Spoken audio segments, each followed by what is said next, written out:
beautiful outside. It's sunny. I can see clearly now the rain is gone. I can see all obstacles in my way. Yeah, let's get started. So, I am Sharif Iman, and this is Tiona Cage. and we are on Love Speak Revolution.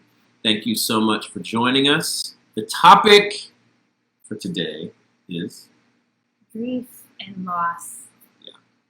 It's not the most uplifting topic. You know, like when we did romance, now that things are opening up more around here and like there's more travel and stuff happening, like I feel like we're entering into another season. But and yet I am surprised with like how many things that I have to like still grieve. Like there's still so many things popping up that I feel like I'm grieving. Yeah. Or grief. A lot of people don't grieve, and that's the body naturally does that. The body knows to naturally do that, and a lot of people don't do it, and people don't understand how much destruction can happen when you don't grieve, physically, mentally, spiritually. Like it just destroys everything. Grieving is not a negative thing. Like, I think a lot of people are afraid and grieving, but it's an important process of living life, because when you think grieving is not just about death. Grief and loss, like it's not just about death. It's about maybe a relationship. It's about a job. It's about just pretty much any kind of loss.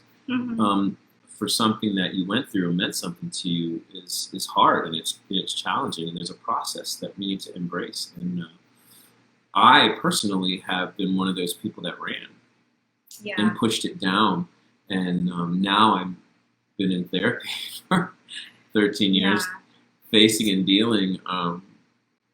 But I was never taught about grief, and I was never taught that it was positive. I was just pretty much taught that it was something. I feared it, and so it was something. And in losing my dad back in April, it's hard, but because of my support system, because I'm not doing it by myself and isolating, because I'm communicating with people, I'm in a healthy way grieving, and I'm doing tons better than I thought I would. So. I'm happy to like have this conversation and have a guy's perspective. As a woman, I don't know if there's any other like Southern women on here. If so, you can like drop me a note in the comments. I grew up like in the South, and I was surrounded by like all these like super strong women, and I felt as though and raised by like my parents were divorced, so like a single mom, and I felt these expectations around like how I was supposed to handle things that were hurtful. And now I'm realizing they would be classified as like loss, and I was grieving. Like even from everything related to like when my parents split and I was in elementary school, like trying to process that. Things that happened to me that made me question and not feel like safe in my body, like as far as people violating healthy boundaries and stuff, but these were adults or older people, and I didn't I felt like what I was supposed to do, what the expectation was, is just to like get over it. It happens, and like move on. And my role was to support other people and to like be able to like stay not all caught up in my emotions, but to stay like just I don't even know what the word would. Strong is what we would call it. Good, yeah. Strong meaning like don't let anything keep you down. Like just keep pushing, push. Yeah. So this idea of like even so, I think some of that is like Southern culture. Some of it may also just be like being a Black woman. Like you get like that strong Black woman myth or whatever. I think most women that I know are very strong, in a way different than the men I know. So I'm not saying that's a myth, but I also think every strong person is still a person. And even children, like, especially, like, are still children. Like, and so I think there's a space, like, for healing from that, Mm-hmm. where, like, what we didn't necessarily learn when we were kids, like, helping ourselves understand now, like you were saying, like, training ourselves now, it's okay to acknowledge. And really, the more I become aware of, like you were saying, like, how our bodies and our minds are connected, like, our emotions and our physical, like, experiences are connected, and how that impacts us spiritually. To me, I think it's also even just a part of, like, if we say, for those of us who are believers, like, I think if you want to be strong in your faith, then you need to learn how to grieve. Like, almost definitely. and I mean that because I think there are natural processes, like, even if we look at nature, like, there's, like, these cycles of life and death and things that have to be shed. And I think it's even the same with us. Like, there are physical responses to stuff that we experience that are supposed to just be allowed to happen. Like, yeah.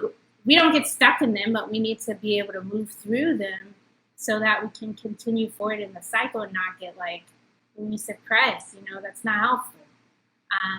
So that's why I'm saying this. I think for me, as a person of faith, especially, and someone who wants to be healthy in my relationships with friends, with loved ones, is that, like, I'm realizing I need to love myself enough to be able to flip the script and allow myself space to cry. Like, I have never cried as much as I have during the pandemic. I will just be honest.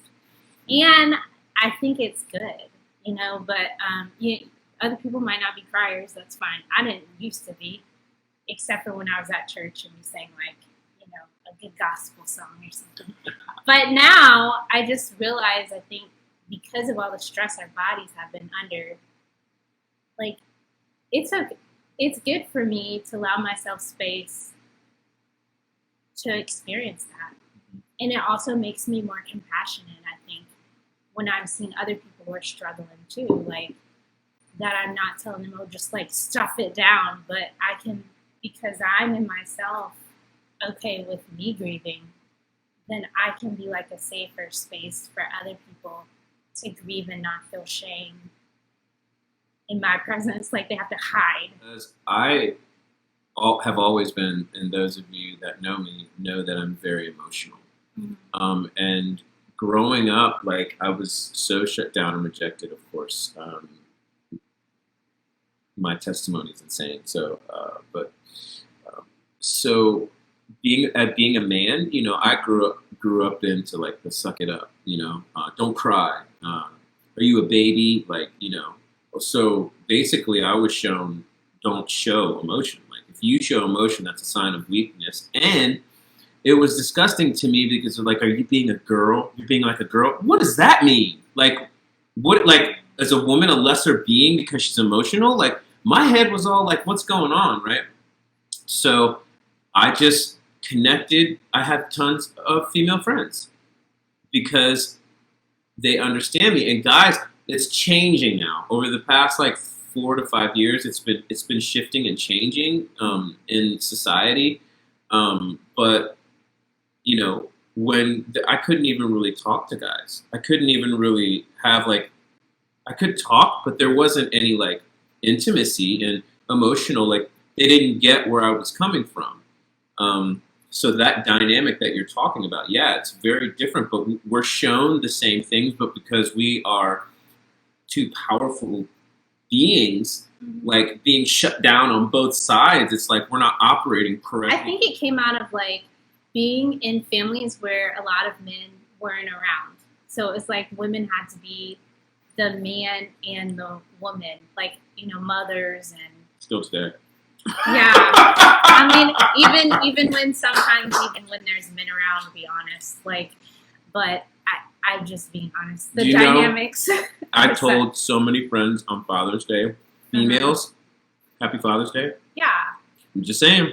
Yeah, I used to get my mom Just a saying. card every year, and it's not that I appreciate my father, but there was a portion of my life where I truly felt as though my mom was fulfilling both roles. Both roles, exactly. As far as like emotional support Mm-hmm. and just like presence, even though my dad was always contributing financially, which was a blessing because some dads don't do that, you know. Yeah. So as far as like this being strong and not showing grief, I don't know that that's tied to that.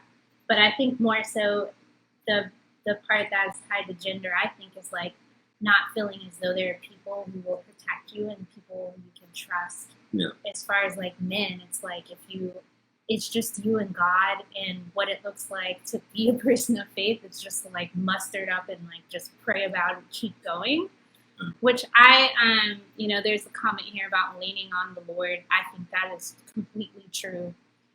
And that is meaning, for me, has a different meaning now than when I grew up, which meant like leaning on the Lord looked like denying that you feel like you're dying. Like, I mean, I know that sounds dramatic, but I don't know if anyone can relate to that. But that at times is definitely how I felt. So I'm learning that some of these truths, well, things that I see as truth is like grief is a part of life, rejoicing is a part of life. I believe that God is always present with us. The presence of life is here, even in the midst of death, and that I can live into that. But that just in a very different way, where it's like that doesn't mean I have to deny the reality of what my body is experiencing as far as like my pulse is racing. Right. Like I am so tired because my body is working because it feels unsafe. Like those things, I think emotional maturity tell me that like I can acknowledge that, but also not get stuck in it and be like, let me create space for that.